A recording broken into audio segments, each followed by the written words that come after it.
the covered transaction reports and suspicious transaction reports from the years 2006 to 2025 as subpoenaed.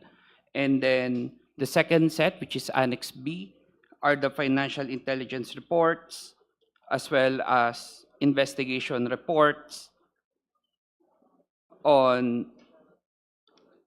Vice President Sara Duterte Carpio as well as her husband Manasseh Carpio as indicated in the subpoena. Okay, Attorney, to be clear, did you only initiate these reports because of this impeachment? No, Madam Chair, we have, and EMLC has always been in constant monitoring of all the transactions, and while we have generated a latest one, all the data have been as far as back as early years. Okay?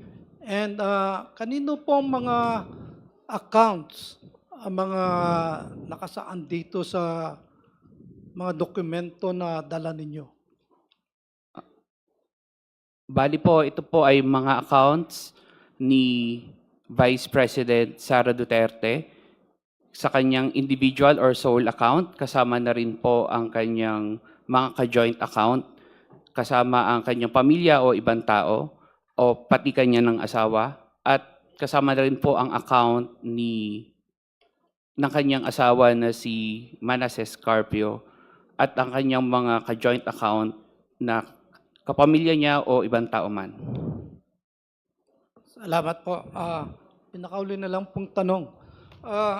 Sa simpleng tanong lang po, no, Attorney, makikita po ba rito sa mga dokumentong dala nyo kung meron mga perang pumasok o lumalabas dito sa mga accounts na to? Maaari po, maaari makita dahil yung pong report na covered transaction at suspicious transactions ay may makikita po tayo doon na mga transaksyon na maaring palabas at papasok po. Madam Chair. The Honorable